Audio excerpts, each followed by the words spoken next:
Quero lembrar também aos irmãos que o site do Projeto Crer já está no ar.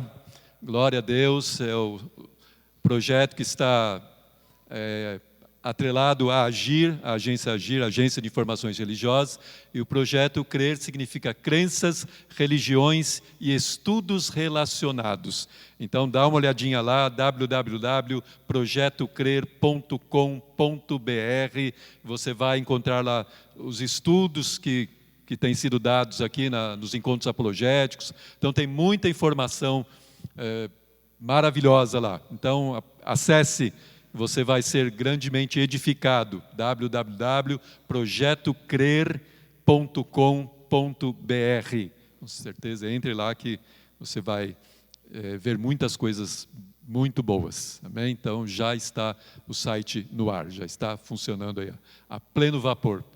Glória a Deus, Rafael, pela sua vida. Amém? Então, glória a Deus, podemos passar para o nosso estudo de hoje. Sincretismo, vamos aprender mais o que significa isso. Bem, estenda as suas mãos para cá, vamos orar pelo pastor Paulo Romeiro.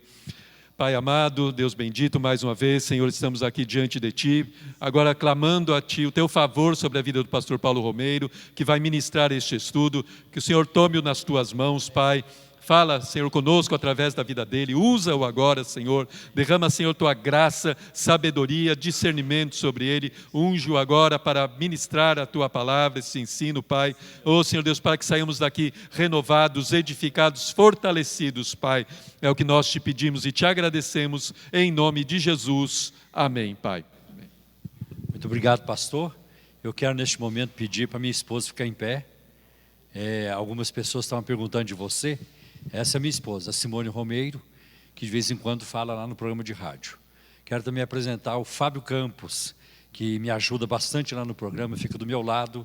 E o Fábio é professor aqui, dá uma viradinha, aí tá. O Fábio é professor aqui, também na nossa escola bíblica dominical, e é um estudioso também da palavra de Deus, da teologia, e é uma alegria ter essa gente comigo. O Cirso não está hoje à noite, que ele esteve ocupado aqui o dia todo hoje, num curso sobre evangelismo, como também o Demerval não veio hoje à noite, estava lá comigo hoje. O Gilson está por aí, está em algum lugar, o Gilson está por aí cuidando de alguma coisa. Está lá no fundo, fica em pé, Gilson, alguém pode virar a cabeça se tiver, está lá o Gilson também. Meus irmãos, nós vamos então tratar do tema desta noite, que é o sincretismo religioso. Então eu vou avisar vocês que o início da palestra pode ser um pouco técnico, né? Mas depois nós vamos entrar em partes mais tranquilas, mais agradáveis de se ouvir. Então tem uma parte, a primeira parte, um pouco técnica, mas eu creio que nós vamos sobreviver. E eu quero começar com a definição do termo sincretismo. Vou usar uma definição de um teólogo chamado Carl Henry. Ele escreveu uma obra muito importante, o Dicionário de Ética, publicado pela editora Cultura Cristã. A editora Cultura Cristã é uma editora dos presbiterianos, muito ligada à IPB, Igreja Presbiteriana do Brasil, como também à Universidade Mackenzie. Então ele define o sincretismo mais ou menos assim. Originalmente, o sincretismo foi um termo político. Plutarco, um filósofo grego, descreveu a unidade dos cretenses contra o inimigo comum como sendo sincretismos. Mais tarde, o termo foi usado em referência à harmonia na esfera da filosofia e religião.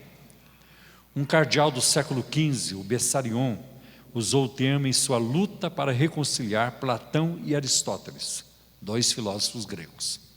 No século XVII, o luterano Calixto foi chamado de sincretista, devido à sua tentativa de reconciliação das teologias protestantes.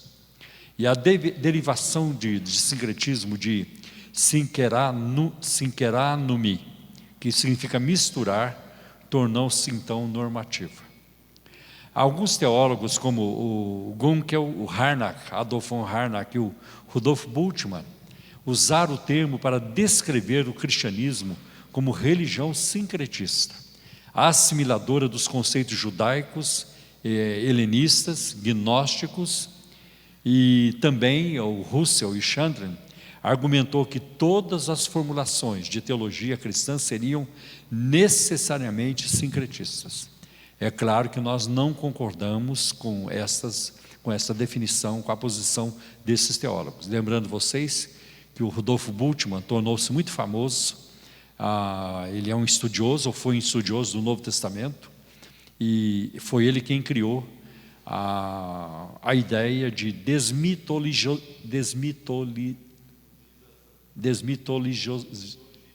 não, como é que é o verbo? Deu nó na língua. Desmitologizar o Novo Testamento, que devemos tirar da Bíblia os milagres, a ressurreição de Cristo, por exemplo, porque isso são coisas que a mente moderna não consegue aceitar, né? Então devemos tornar a Bíblia palatável, aceitável para o homem moderno. E é claro que hoje as ideias de Bultmann, elas são pouco aceitas. Houve uma época que eram mais aceitas, mas hoje cada vez menos aceitas, né? Os escritores do Novo Testamento ousadamente usavam termos comuns à cultura helênica e gnóstica, como gnosis, logos, pleroma, mysterium, em seu zelo para comunicar o evangelho ao mundo pagão. Mas há pouca prova, pouca evidência de que eles tivessem acomodado sua mensagem às formas do pensamento e ideias do paganismo. O cristianismo é uma religião profética, baseada na revelação que Deus fez de si mesmo, num ato histórico, na palavra proposicional e finalmente na encarnação, na cruz e na ressurreição de Jesus Cristo, sendo desde o seu início totalmente antissincretista.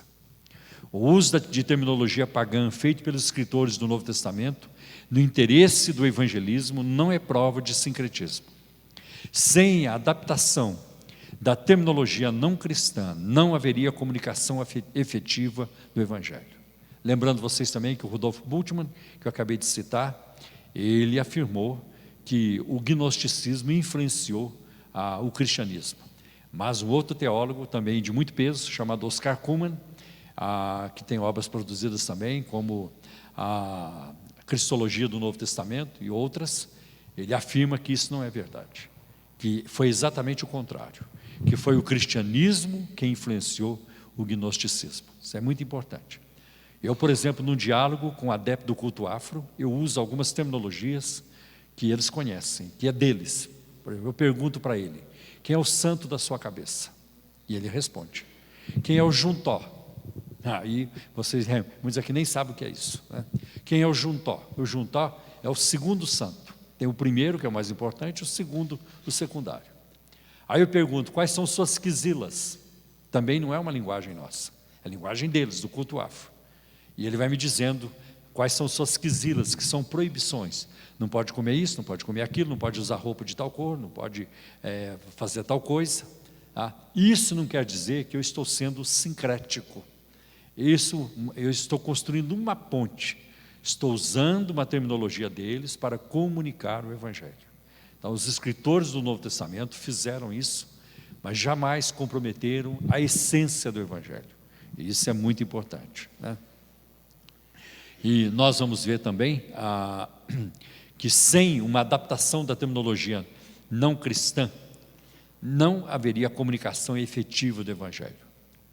Alguns exemplos de sincretismo, que é a mistura de crenças contrárias, podemos citar, por exemplo, a Sociedade Teosófica, fundada por uma mulher chamada Helena Petrovna Blavatsky. Ela era uma russa, radicada nos Estados Unidos. Em 1870, ela fundou a Sociedade Teosófica. E a Sociedade Teosófica reuniu também diversos elementos e passou a ser um grupo esotérico. Por exemplo, o movimento da Nova Era, da Era de Aquário, bebeu muito da Helena Blavatsky, né? E da sua sucessora, chamada Alice Bailey. Foi a Alice Bailey que escreveu um livro intitulado O Reaparecimento do Cristo, que depois foi muito usado, principalmente na década de 80, 1980, 1990, pelos adeptos da Nova Era.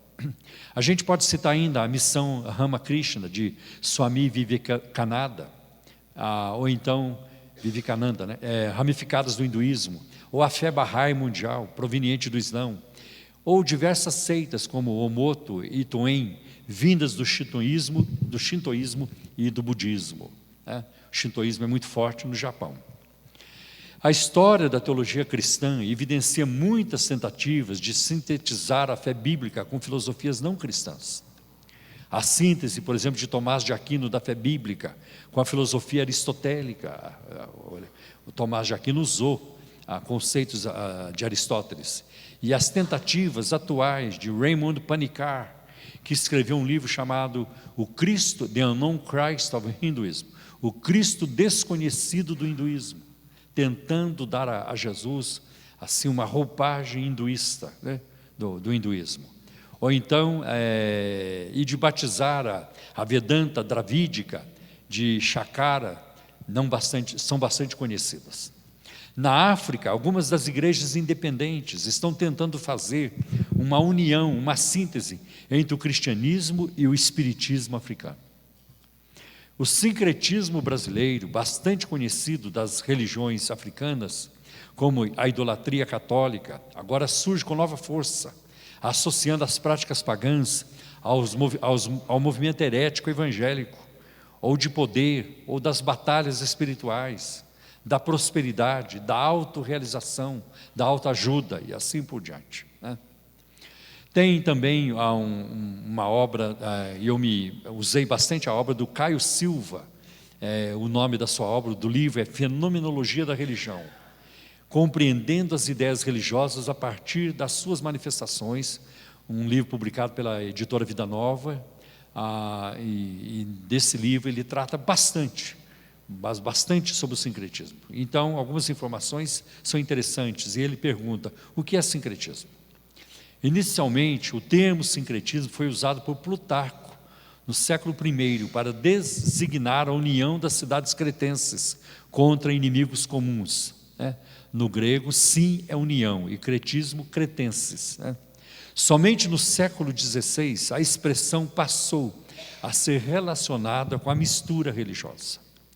Tem um autor chamado Scott Moreau, professor de religiões populares no Eton College, e ele define sincretismo como uma substituição ou uma diluição de elementos essenciais do Evangelho. E seguindo o seu raciocínio, o conceito pode ser ampliado para substituição ou diluição de elementos essenciais, elementos indispensáveis de determinada religião. Já um outro autor, o David Hasselgrave, ele entende o sincretismo como uma modificação e uma adaptação de crenças e práticas de sistemas opostos ou diferentes, resultando em um novo sistema. O Dicionário de Crenças e Religiões, né, Dicionário das Religiões de Crença e Ocultismo, da editora Vida, define sincretismo, diz que sincretismo designa qualquer mistura, qualquer mescla de pensamentos e práticas diversos, com o objetivo de formar um todo, criando a partir dessa união algo novo, mantendo essencialmente as mesmas características das anteriores. Exemplos de sincretismo religioso: Legião da Boa Vontade, a LBV, ou então o Movimento da Nova Era.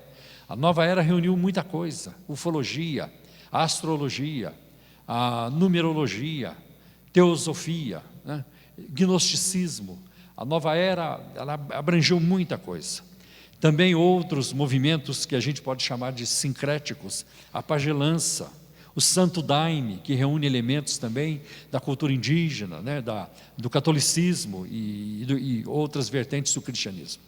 E a Umbanda também é muito sincrética. A Umbanda reúne elementos também do espiritismo, né, kardecismo, do culto afro. A Umbanda ela reúne elementos do catolicismo romano e também do protestantismo. Quais são alguns exemplos bíblicos de sincretismo? Apesar do uso do termo sincretismo, né, nesse sentido ser relativamente recente, a prática em si é muito antiga. Já no Antigo Testamento encontramos exemplos de sincretismo, como o caso dos povos que ocuparam a Samaria. E isso você vai encontrar em 2 Reis, capítulo 17, versículo de 27 a 33. O rei assírio enviou para as terras do reino do norte, grupos de vários povos que levaram consigo seus respectivos deuses. Os habitantes da Babilônia fizeram para si o deus Sucote e Benote. Os de Cuta fizeram Nergal. Os de Amate fizeram Azima. Os aveus fizeram Nibás e Tartak. E os sevarvitas queimavam seus filhos a Adrameleque e a Anameleque, deuses de Sefarvaim. Um sacerdote israelita foi enviado para ensinar o povo a servir o Deus da terra, e a consequência disso foi uma religiosidade altamente misturada, sincrética. E veja o que diz 2 Reis, capítulo 17, versículo 33. Assim temia o Senhor, mas também cultuavam seus próprios deuses, conforme o costume das nações, de entre as quais haviam sido levados. Então nós vemos isso acontecendo. A gente vai ver, por exemplo, em 1 Reis capítulo 18, a briga, o conflito entre Elias e os profetas de Baal e Azera, tão presentes dentro da nação de Israel, que eles chegaram até o palácio do governo, no centro do governo. Os profetas de Baal e Azera, eles comiam do palácio, eram sustentados pelo governo central. Então você vê como a questão do sincretismo, ela foi muito forte no meio do povo de Israel. Já no Novo Testamento, há o exemplo clássico do gnosticismo, que era um sistema religioso dualista, que incorporava elementos dos mistérios orientais, do judaísmo, do cristianismo e dos conceitos filosóficos e religiosos dos gregos, e que foi combatido por vários autores bíblicos. João faz isso. João combate o gnosticismo nas suas cartas, no seu evangelho, porque uma das propostas do gnosticismo, quando fala de dualismo, é que ele faz essa distinção entre luz e trevas, né? Entre o bem e o mal. Deus é muito puro, a matéria é suja, imunda. Então a encarnação não aconteceu. Deus jamais se tornaria homem, se tornaria carne. Então eles vão espiritualizar isso aí, vão dizer que Jesus, na verdade, ele era uma aparência, ele não era concreto, ele não era palpável, ele era uma neblina, tipo um fantasma, né? Tinha apenas uma aparência, alguma coisa assim. E João, ele combate isso, na sua primeira carta, quando ele abre, logo no primeiro capítulo, no início da carta, as nossas mãos tocaram na palavra de Deus. Então ele deixa isso bem claro. Quem não confessa que Jesus Cristo vem em carne é do anticristo. Então João bate muito forte nisso, né? Ele enfatiza a encarnação do verbo. Muito importante isso no Novo Testamento, né? Bem, quais são as causas do sincretismo? Por que acontece o sincretismo, né? Em última análise, o sincretismo é fruto do vazio espiritual, do sentimento de que algo está incompleto, ainda está por vir. Geralmente as pessoas que abraçam diversas crenças, elas não estão realizadas em Cristo, elas não tiveram encontro de salvação com Jesus ainda, porque não é possível você servir a Cristo e abraçar outras crenças. Por isso que eu gosto muito do texto de 1 Pedro capítulo 3, versículo 15, quando ele diz: antes santificai a Cristo como Senhor no vosso coração. O termo santificar aí tem o sentido de separai a Cristo como Senhor no vosso coração. É só Cristo no coração, é só Ele que é Senhor. Essa foi a pregação apostólica da igreja primitiva, dos primeiros apologistas, os pais da igreja, que se levantaram contra a cultura romana da época e outras culturas gnósticas, dizendo, para afirmar isso: César não é Senhor, quem é Senhor é Cristo. Há um só Deus e um só Senhor. Essa é a linguagem do apóstolo Paulo. Eu acho muito interessante que Pedro, quando vai a público para pregar na praça de Jerusalém, ele diz: aqueles a quem vocês crucificaram, Deus o fez Senhor e Cristo. Então ele já apresenta Jesus como Senhor. E muitos de vocês já sabem que o termo Senhor aparece no Novo Testamento mais vezes do que o termo Salvador. Jesus é Senhor e Salvador, e geralmente aparece antes Senhor e Salvador, e não Salvador e Senhor. É muito interessante isso, o senhorio de Cristo, porque Cristo, Ele não é Senhor apenas da igreja, Ele não é Senhor apenas meu Senhor e o seu Senhor. o nosso Senhor. Ele é o Senhor de todos, acima de todos. É assim que a palavra de Deus, ela coloca. É muito importante isso, né? Então tem pessoas que vão atrás disso. Por exemplo, eu depois que me converti a Cristo, nunca mais eu senti necessidade de outra coisa na minha vida. Eu não tenho que ir lá na Seixinoe ouvir uma palestra para ver se aquilo vai enriquecer minha vida. Na rua da minha casa tem um centro espírita, eu vou dar uma passadinha lá, vou fazer uma fezinha lá, quem sabe, né, ajuda também. Eu sei que a igreja é muito boa, a igreja é importante, eu sei que a Bíblia também é a palavra de Deus, eu sei que Jesus é bom, mas eu vou arranjar uma ajuda. Não precisa. O Evangelho, ele é único, ele é incomparável, e o Evangelho não precisa de muletas, não precisa de ajuda. Nós temos tudo em Cristo. Como o apóstolo Paulo disse, em Cristo nós somos completos. Nós somos completos em Cristo, né? O clima está muito seco, para você tomar água. Uma outra razão para o sincretismo é a imposição. Vem através de imposição, em processos de conquista e dominação política, né? É historicamente comum a imposição da religião dos dominadores como parte do processo de subjugação. E assim aconteceu nas épocas de conquistas, né? No passado, tais como Alexandre o Grande, né?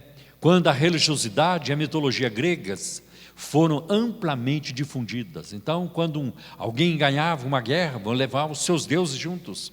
Isso também aconteceu no período das grandes expansões europeias, quando a religião dos estados andava de mãos dadas com os colonizadores. Então você vai ver, quando os portugueses chegam ao Brasil, não chega só o braço político de Portugal, chega o braço religioso também. E na carona vem o José de Anchieta, vem o Padre Manuel da Nóbrega, vem os capuchinhos, depois vem os salesianos, eles vão chegando. Os jesuítas representados por José de Anchieta e Manuel da Nóbrega. Então, os dominadores, eles vão também impor a religião. E essa era a religião dos dominadores, dos reis da Espanha e de Portugal, e eles que vieram aqui para a nossa região. Então isso aconteceu, né? Sempre que uma religião é imposta, o povo assimila superficialmente. Por isso que nós não podemos impor a salvação sobre ninguém. Nós não podemos forçar ninguém a ser crente, tá? Nós não podemos forçar nossos filhos a serem crentes. Nós só podemos mostrar o caminho, né? É como uma vez um pastor fez com o filho dele. Chamou o filho, na cabeça dele o tempo todo, falando. E o filho ouviu. Quando o pai terminou, ele falou para o pai dele: eu vou concordar, porque o senhor está mandando, mas aqui dentro eu não aceito.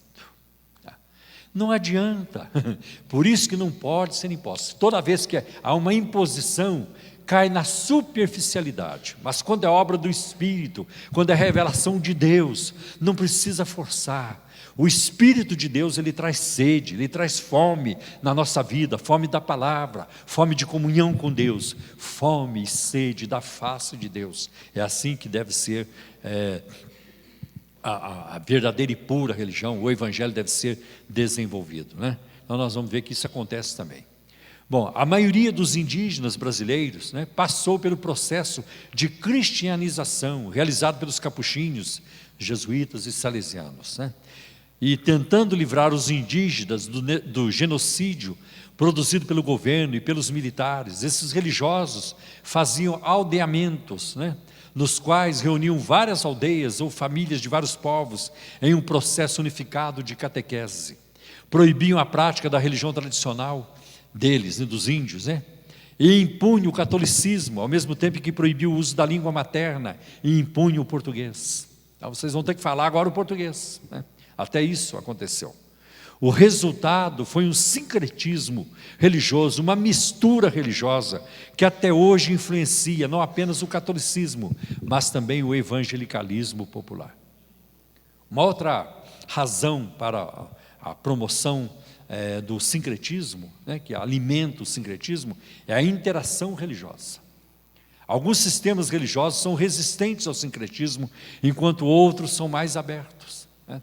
outros são mais abertos. Eu vejo isso no campo religioso brasileiro. Tem igrejas que elas não querem saber de novidades, né, de piração.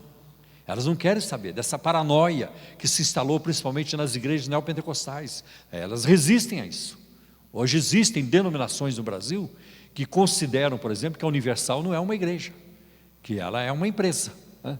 E que os crentes ou as pessoas que chegarem nas suas igrejas da Universal vão ter que ser rebatizadas, porque elas não reconhecem mais aquilo que acontece ali. E eu daqui a pouco vou falar mais sobre a Universal. Então, isso acontece também, né? Nós vamos ver que, no segundo caso, o simples contato com outras práticas religiosas já é suficiente para causar mistura de princípios. As sociedades de cultura menos tradicional estão mais abertas a absorver o que consideram melhor nas suas religiões. É o caso dos segmentos religiosos considerados esotéricos. No esoterismo, né, tudo é possível, tudo é bem-vindo, né? Eles vão acreditando. Você inventa uma doutrina, muito bem-vindo. Você inventa outra, essa também está bem. E assim por diante. Jesus, ele morou na Índia. É verdade, Jesus morou na Índia. Olha, Jesus, ele morou no Japão. Moraram várias décadas no Japão. Olha, eu não sabia, que coisa interessante. Jesus morou no Japão também. Olha, Jesus, ele foi para o Egito, e ele morou lá muitos anos e tudo isso, não só na infância não. Nossa, mais uma informação que chegou, e assim por diante. Então, é um grupo que não tem discernimento nenhum, é desprovido de discernimento, porque eles abraçam qualquer coisa que surgir, qualquer novidade eles vão abraçando, né? Se disserem, olha, a nave, a Juno lá já encontrou, né, um anjo, sei lá, uma miríade de anjos em Júpiter, sei lá, em Plutão, não, eles vão acreditar também, e assim por diante. Então, não tem discernimento, não tem. Tá? Em tempos de globalização, quando o pluralismo e o relativismo pós-moderno imperam, cresce a tendência e a subjetividade religiosa, na qual cada um pratica o que achar melhor. Pluralismo religioso é justamente isso, essa infinidade, essa multiplicação de religiões que tem na nossa sociedade, né? De igrejas, então, nem se fale. Eu creio que surgem no mundo, ou surgem no nosso meio, cerca de 5 religiões por dia. Todo dia estão surgindo religiões, né? Nem todas prosperam. E aqui no Brasil, eu não tenho estatística, mas eu sou levado a pensar. Eu creio que não passa um dia no Brasil sem que alguma igreja não registre o seu nome num cartório. Então, todo dia tem novas igrejas surgindo, né? Então, não para, não para. Então, isso acontece. Outra coisa é o relativismo. Cada um faz o que quer. Isso é verdade para você, mas não é para mim. Essa é a minha verdade. Você fica com a sua, eu fico com a minha. Tudo é relativo, né? Então, isso leva o que é uma subjetividade religiosa. É assim que eu creio. Eu gosto assim, eu creio assim, para mim serve crer assim. Eu vejo os crentes no Facebook. Tem crente que defende casamento gay, tem crente que defende promiscuidade, né? Tem crente que faz coisas terríveis. E a Bíblia? A Bíblia, ela serve de vez em quando, né? E assim por diante.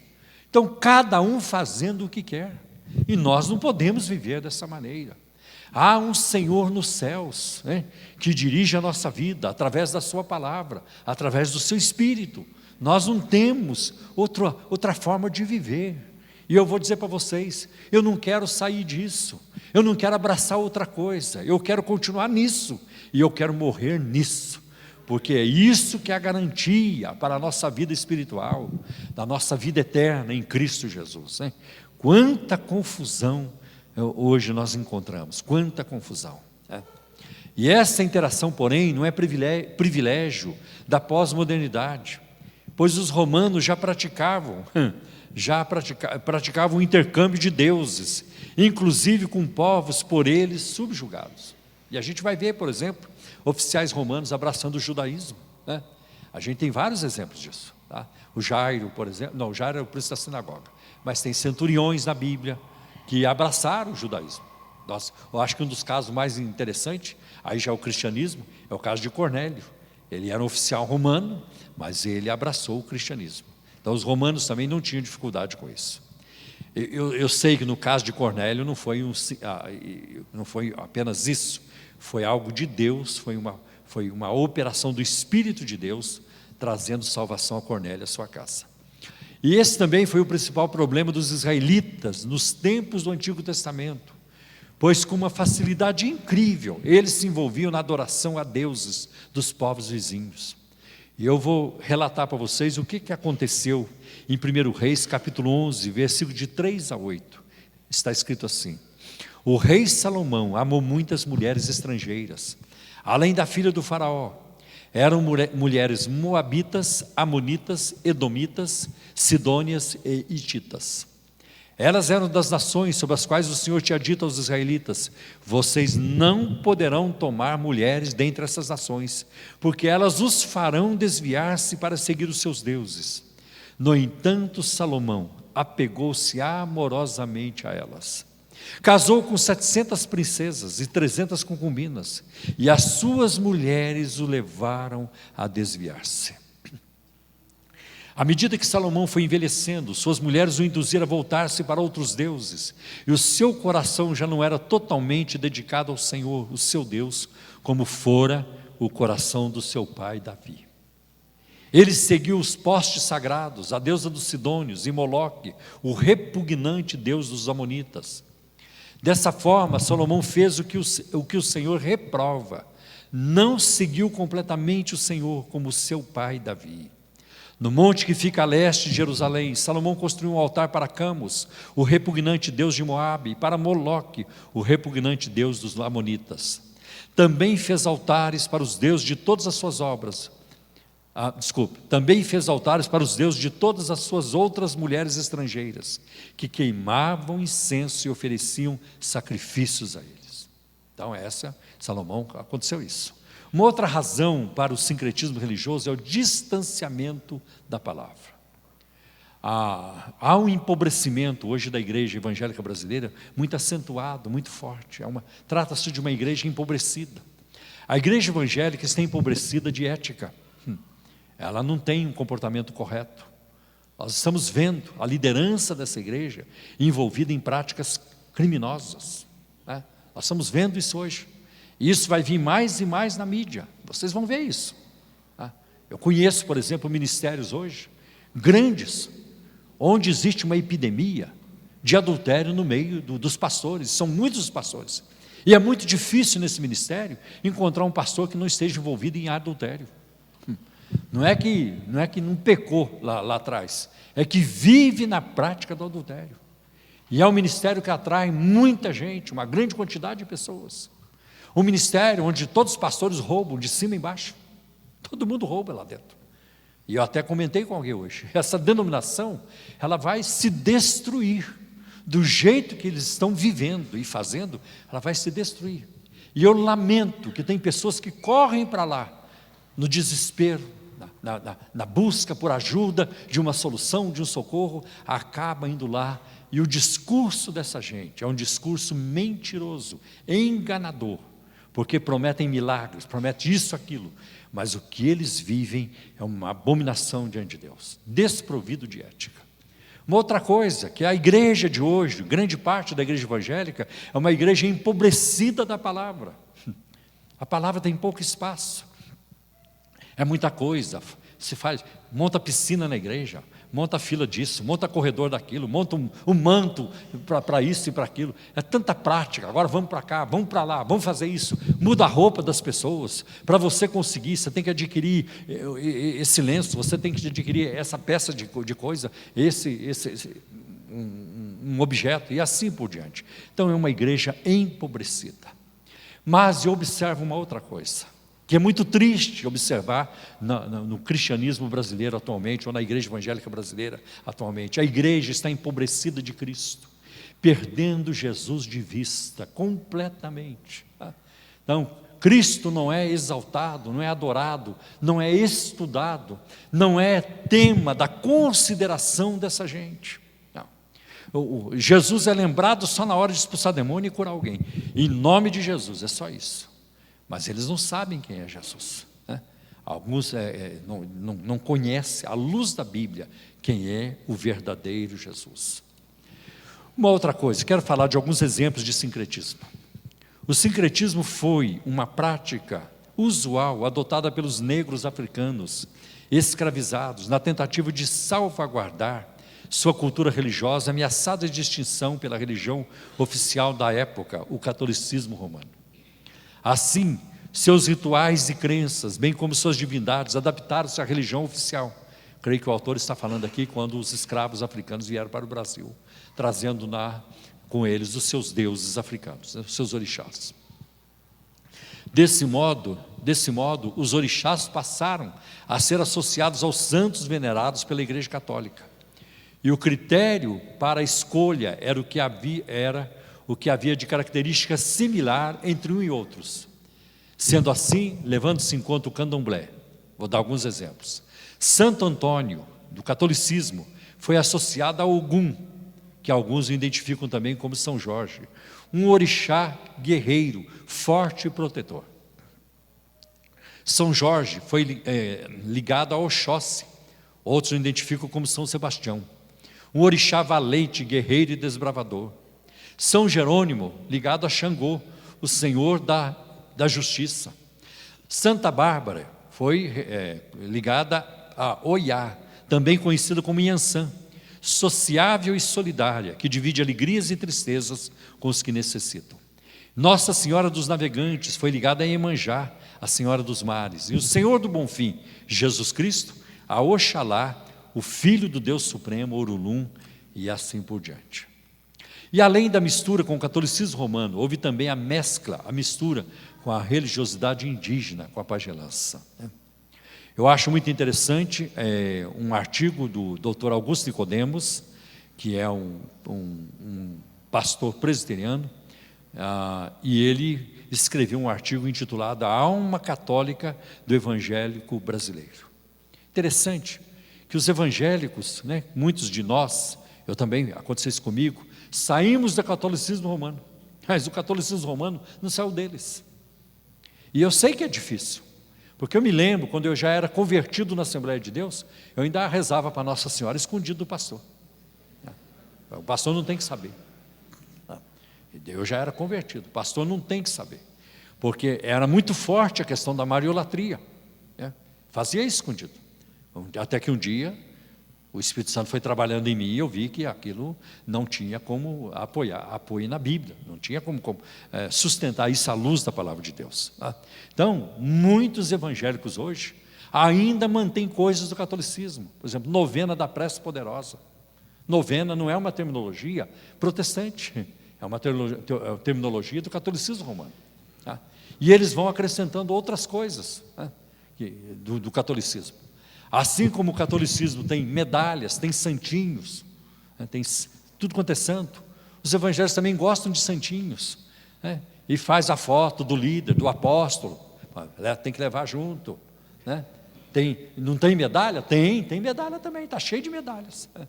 Então tem o martelinho, tem o pão da multiplicação, o pão da libertação, tem tanta coisa que eles vão criando, e carregam aquilo, e assim por diante. Então essa coisa continua. Outra coisa, infelizmente, eu me lembro que há décadas atrás, no mundo evangélico, a conversão era algo marcante e visível, era algo que pegava, que era enfatizado. Então, conversão, os testemunhos de conversões, eles eram relacionados à salvação.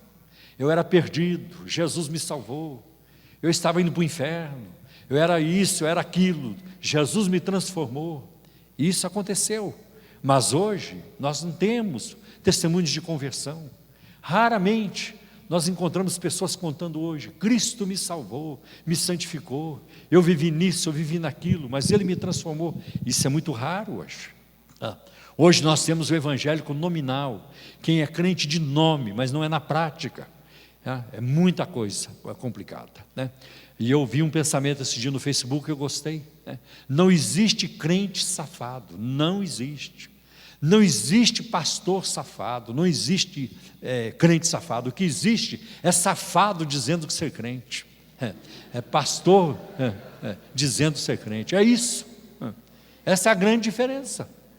Porque se você disser, eu sou cristão, Então, o seu estilo de vida é outro. A sua forma de viver tem que estar de acordo com a palavra de Deus. Não tem outro jeito. Eu tenho muita dificuldade de conviver com isso. Eu faço do meu jeito. Não, você não pode fazer do seu jeito. Você não pode fazer do seu jeito e nem do meu jeito. Você tem que fazer do jeito de Deus. É a palavra de Deus que dá o norte. Não tem outro jeito. Submeta-se à palavra de Deus.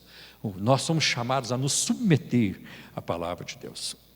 Então nós vamos encontrar tanta coisa de sincretismo, como eu já mencionei aqui hoje, no Santo Daime, na Nova Era e assim por diante.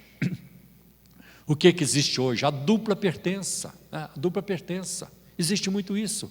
Por exemplo, na maçonaria, ela prega que todos os líderes de religiões são portadores de uma única verdade divina. Na maçonaria, as pessoas de diferentes vertentes religiosas estão nas reuniões juntos. Então, tem um batista, tem um assembleano lá na loja, tem um presbiteriano, mas tem também o espírita, tem o kardecista, tem o hinduísta, tem o budista, só não tem ateu.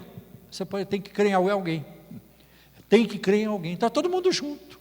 Todas as religiões ali são boas, são verdades, todas têm o seu valor e assim por diante. E essa é uma proposta da loja maçônica. Tanto que no dicionário da maçonaria, de Joaquim Gervásio Figueiredo, no verbete religião, ele vai ensinar isso.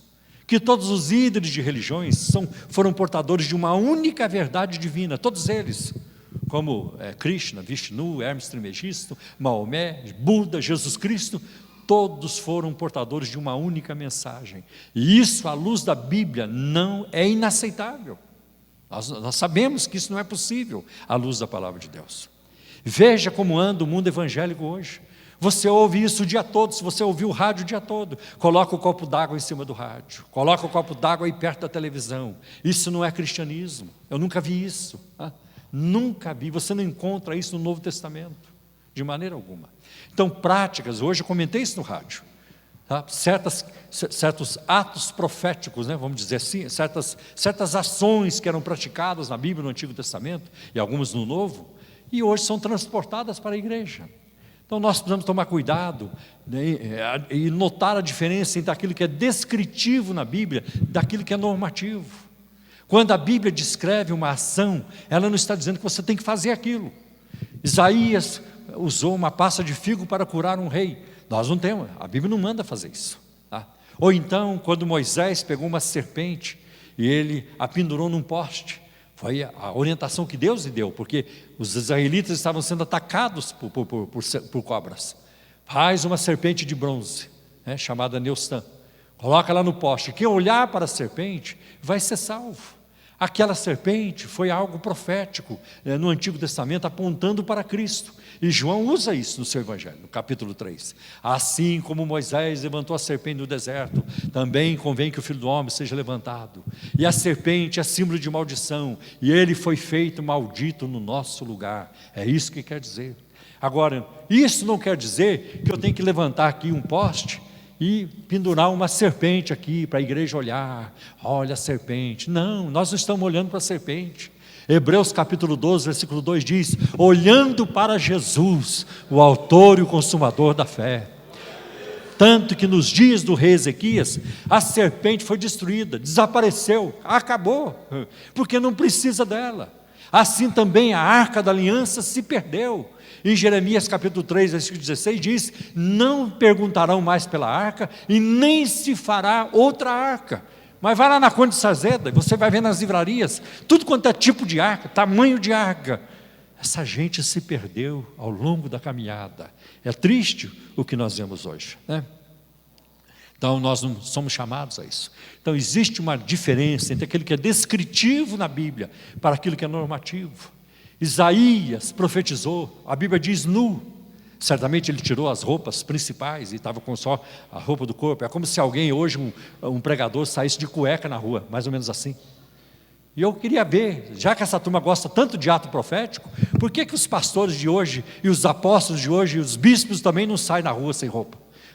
É o ato profético, irmão. Nós vamos profetizar nu. Isso eles não fazem. Isso eles não fazem. Então, isso não é normativo. Você não vai ver o apóstolo Paulo, nem Pedro, nem João, ninguém no Novo Testamento dizendo que nós temos que fazer isso. Tá? Então, precisamos tomar cuidado como a gente interpreta a palavra de Deus. Né?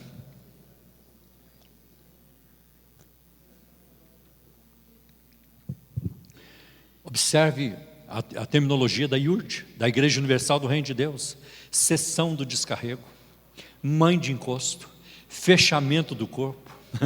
É complicado isso, né? E outras expressões que eles vão criando. Você não vai encontrar cessão de descarrego nem no Antigo nem no Novo Testamento. Você não vai encontrar mãe de encosto nem no Antigo nem no Novo Testamento. Mesa branca, eles têm mesa branca. Você não vai encontrar isso em momento algum na Bíblia, mas eles vão incorporando. Tanto que hoje a Universal, ela é um monstro de várias cabeças. Ela tem catolicismo, ela tem culto afro, ela tem lá no meio deles kardecismo, tem judaísmo, tem pentecostalismo, e assim por diante. É uma grande mistura. Como é que a gente vence o sincretismo? Como vencer o sincretismo? Uma das formas de vencer o sincretismo é através do querigma, da proclamação do Evangelho. O Evangelho não está sendo pregado. O que está sendo pregado hoje é conveniência. Hoje mesmo eu ouvi um programa, quando eu estava indo para a rádio, eu ouvi uma meia hora ou mais, o tempo todo, e quem estava comigo no carro é testemunha disso. Tinha mais 2 pessoas comigo no carro. Tudo girou em torno do dinheiro, dinheiro, dinheiro, dinheiro. Os versículos bíblicos, dinheiro, tudo. Todo o raciocínio, tudo que eles falavam, tudo que pensavam e falavam e produziram, girou em torno do dinheiro. Só isso. Tá? Então não há a pregação do Evangelho, né? E a gente precisa disso. Outra coisa, é preciso romper com o grupo anterior. Se você se converteu, entregou sua vida a Cristo e creu em Cristo para a salvação, é inaceitável você ainda continuar com a bagagem anterior. Não interessa de onde você veio. Se veio do catolicismo romano, tem um rompimento. Eu rompi. Aliás, até alguns comentaram há pouco tempo aí, de que o padre Fábio de Mello, é isso? Porque ele rompeu com o catolicismo, ele fez, agora virou pastor, tudo isso. Ninguém confirma isso. Porque ele fez uma declaração sobre Maria e tudo isso, mas ele já voltou atrás, porque ele foi pressionado e ele voltou atrás. Né? Quem não voltou atrás foi Lutero.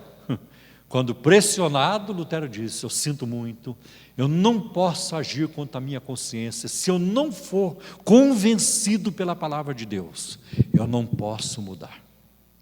Então que Deus me ajude. E Lutero sabia que este passo, essa postura, lhe custaria a vida, sabia disso, mas ele não voltou atrás. Essa deve ser a nossa postura. Então é preciso romper com o grupo anterior. Eu fico muito incomodado, crente no nosso meio, não importa a sua denominação, batista, presbiteriano, assembleiano, ou da cristã, da Trindade, ou qualquer outro lugar, e ainda falando, Nossa Senhora, vige. Não, irmão, tira isso da sua boca. Eu não creio que isso agrada a Deus. Eu não creio que isso agrada a Deus. Tira essas coisas da sua boca. Eu não falo essas coisas, não falo, e não gosto de ouvir, principalmente quando é no nosso meio. Vige, Nossa Senhora e tudo isso. Não, nós não temos senhora, nós temos um Senhor. É um Senhor. Então tem que haver um rompimento com o grupo anterior. Isso aconteceu com alguns convertidos de Éfeso, como está lá relatado em Atos capítulo 19, versículo 19. Olha o que diz: também muitos dos que praticavam artes mágicas ajuntaram os seus livros e os queimaram na presença de todos. Nem queimaram no fundo do quintal, vamos queimar em praça pública. O povo precisa saber que nós estamos mudando de vida, que nós estamos abandonando aquilo que não presta. Não guardar os livros, não, vamos guardar, isso aqui pode ser que ajuda, né? Vai dar fazer uma consulta. Não fizeram isso de maneira alguma. Todavia, alguns cuidados precisam ser tomados a fim de evitarmos extremismos também. O rompimento não deve tornar-se uma alienação cultural, pois o convertido não precisa romper com toda a sua cultura, muito menos com o seu povo, mas sim com as antigas práticas religiosas contrárias aos princípios bíblicos da palavra de Deus. Mas não pode romper com a família. Não podemos romper com os amigos. Mas eles não são crentes, então vai falar do evangelho para eles. É desse jeito. É desse jeito. Eu sei que tem momentos que não dá mesmo para misturar. Eu me lembro quando eu trabalhava na Embraer. Eu trabalhei lá 8 anos. Todo fim de ano tinha os jantares ou as festas de comemoração de fim do ano. A minha seção também tinha. E os meus colegas viviam me perturbando. Viviam. Irmão, eles me chamavam de irmão. Vai com a gente, irmão. Nós vamos lá para a churrascaria. Não, eu não vou. Eu não vou porque chega lá, vocês enchem a cara, entra na farra, na bagunça. Não, irmão, a gente sabe que você não bebe tudo, a gente sabe que você é crente. Irmão, você vai para lá, toma Guaraná, toma Coca-Cola, não tem problema. Mas a gente... E teve um ano que eu fui. E eu fui e me arrependi. Aprendi duramente. Chegamos lá, todo mundo me respeitando. Mas na medida que eles foram bebendo, eles foram ficando complicados, aí começaram a me infernizar. E chegava aí irmão, vamos beber. E tal. Me perturbaram. Aí nunca mais eu fui. Não dá certo. Então tem momento que não adianta, não vai dar certo. Tá? Mas eu não rompi com eles. Pelo contrário, Deus nos usou lá na Embraer, ganhamos vários colegas para Jesus e muitos deles hoje são pastores. Que bênção. Outro cuidado a ser tomado é que esse rompimento não deve ser imposto, devendo acontecer por iniciativa dos próprios convertidos.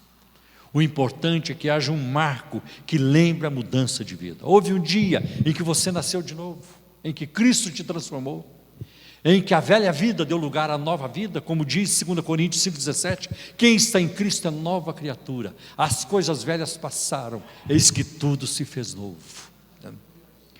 Eu creio que um momento da gente posicionar essa mudança pode ser o apelo, a decisão que se faz na igreja evangélica, como eu fiz, e eu faço apelo também para as pessoas aceitarem a Cristo.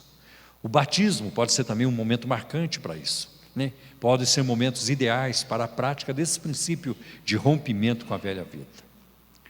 Uma outra coisa importante é voltar à Bíblia, a didascália, ou o ensino é importante para o desenvolvimento de teologias temáticas, dando respostas bíblicas às áreas específicas do sincretismo. Outra coisa, é preciso explicar à luz da Bíblia a questão do sofrimento, porque as igrejas, elas se valem disso, e elas faturam em cima disso. Você que está sofrendo, você que está na pior, você que deu tudo errado, as portas estão fechadas, pare de sofrer, vem para a campanha, é hoje, a sua bênção é hoje, e não vai passar de hoje, e se passar de hoje eu nunca mais para a campanha. Essa gente não ouviu nada, não aprendeu nada. Então o que nós temos que fazer é oferecer uma explicação à luz da Bíblia sobre a questão do sofrimento, da doença, da cura, da provisão de Deus. As igrejas não conseguem fazer isso, não conseguem, porque Deus vai curar e tudo isso, mas e aquelas pessoas que não foram curadas? As igrejas não dão qualquer explicação, só fala no microfone, só aparece na televisão, aqueles que, porque a minha loja começou a vender, porque agora eu estou faturando, porque eu conquistei isso e aquilo, mas e quando não deu certo? Não há explicação, não há um conforto, não há uma forma de explicar isso, porque nem tudo dá certo. A gente está vendo isso o tempo todo. Há poucos dias, o filho da Eichla, faleceu, com 17 anos de idade. Até aqui na igreja oramos por ele. Não deu. O menino ele faleceu. Mas isso não significa que o reino de Deus desabou. Se ele morreu em Cristo, ele está guardado para sempre. E vai aparecer lá na frente. Muito bem, muito bem. As igrejas não explicam essas coisas. A questão da luta, do sofrimento, tem explicações bíblicas para isso. Tem explicações. Tá? Uma outra coisa, uma vez doente, nesses movimentos, a pessoa pede oração aos líderes da igreja. Não apenas uma vez, mas várias. Vamos fazer a campanha, e faz outra campanha. E cada campanha implica em dinheiro. E se a pessoa melhora, é porque o líder, o pastor, o bispo, o apóstolo, ele é homem de Deus, você viu? Ele orou e a coisa aconteceu. E quando não funciona? Porque aí a pessoa não teve fé e assim por diante. São frequentes os casos de procura direta a benzedores, especialmente quando a oração da igreja não dá certo. Nós temos vivido aqui na Igreja Cristã da Trindade mais de uma vez, irmãos enfermos, alguns em estado terminal, e alguém profetiza, porque o Senhor já curou, porque Deus vai levantar, e eis que eu estou curando neste momento. Passado um dia nós estamos fazendo o funeral daquela pessoa, e eu fico frustrado? Eu não fico, porque eu sei que faz parte da vida. Eu não aceitei a Jesus para ficar livre de enfermidade, para ficar livre da bala perdida, para ficar livre de assassinato, para ficar livre de desastre de avião, de carro. Eu aceitei a Cristo por causa da vida eterna, e a vida eterna, essas circunstâncias não atingem, nada atinge.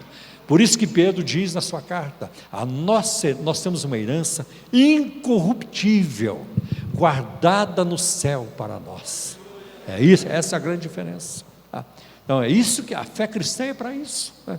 Então, lamentavelmente, as pessoas não têm mais isso, isso não chega para elas, esse tipo de ministração não chega para elas. E também precisamos do acolhimento, da koinonia, de receber essas pessoas. Quero terminar falando sobre a singularidade do Evangelho. O Evangelho é único. Eu falei isso aqui, não me lembro quando, dos encontros apologéticos passados. Acho que quando eu tratei sobre Cristo e as muitas crenças, de que Deus não enviou o seu Filho ao mundo como uma sugestão, mas como a única solução. Jesus não veio, não saiu do céu, não se tornou homem, né? Deus não se tornou homem na pessoa de Jesus Cristo como uma sugestão, mas como a única solução. E eu quero terminar citando alguns textos. O primeiro, Isaías 43:11. Eu sou o Senhor, e fora de mim não há Salvador.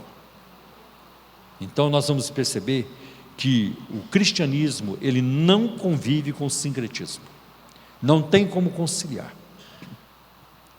porque tanto o Evangelho quanto a pessoa de Cristo são singulares, são únicos. Isaías 43:11, eu sou o Senhor, e fora de mim não há Salvador. João capítulo 6, a partir do versículo 67 até o 68, quando Jesus pergunta aos discípulos, vocês também não querem ir embora, não querem se retirar? E Pedro responde, para quem iremos nós? Só o Senhor tem palavras de vida eterna. Então isso desbanca todos os filósofos e qualquer outro pensador em toda a história, daqueles que já viveram, dos que estão vivos hoje e dos que virão. Só Jesus tem palavras de vida eterna, nenhum outro vai ter. Você pode matar em nome de um profeta, você pode matar em nome de uma religião, você pode fazer o que quiser, aprontar o que quiser, mas não exista, nunca vai existir um poder para mudar a verdade dessa declaração. Não tem jeito. O próprio Jesus, ele disse em João 14:6 aos discípulos na última ceia, eu sou o caminho, a verdade e a vida, e ninguém vem ao Pai a não ser por mim. Jesus usou o artigo aí, o artigo definido, eu sou o caminho, e não o artigo indefinido, eu sou um caminho, eu sou o caminho, porque não existe outro caminho, né? Eu sou o caminho, a verdade e a vida, ninguém vem ao Pai a não ser por mim. E eu quero encerrar com Atos capítulo 4, versículo 12, em nenhum outro há salvação, porque não há outro nome dado entre os homens pelo qual importa que sejamos salvos, a não ser no nome de Jesus. Amém, meus irmãos? Então nós vamos encerrar a palestra neste momento.